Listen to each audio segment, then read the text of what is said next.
Siden det blev kendt, at ingen af de lovede boligpakker blev til noget, har EDC-kæden arbejdet på at kunne tilbyde køberne en lignende løsning. Nu er den her, EDC Boligpakke.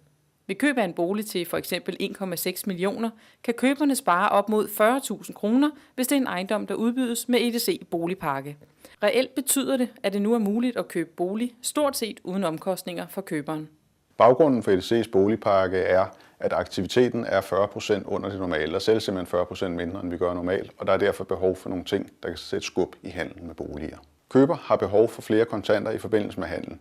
Med EDC boligpakke, der reduceres købers omkostninger til næsten ingenting i forbindelse med handlen, og de penge, han sparer, kan han så bruge på andre ting i forbindelse med boligkøbet.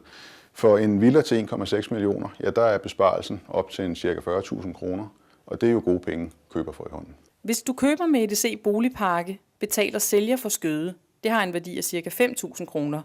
Tinglysningsafgifter og gebyrer på skøde og lån er også betalt af sælger.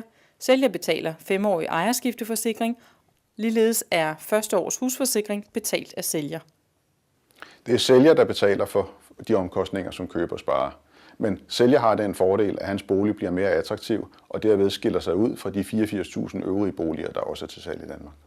Sælger kan vælge at gøre det i en tidsbegrænset periode, for på den måde at gøre køber opmærksom på, at han skal handle inden en bestemt dato, hvis han vil gøre brug af det gode tilbud. De ejendomme, der er udbudt på de her attraktive vilkår, de får en mærkat på, hvor der kommer til at stå køb uden omkostninger. Så ved køber, at her er en god handel at gøre. Du skal bare søge som normalt. Det vil fremgå både af annoncerne på edc.dk, men du vil også kunne se det i vores avisannoncering, eller hvis du går ned til butikken og kigger i vinduerne.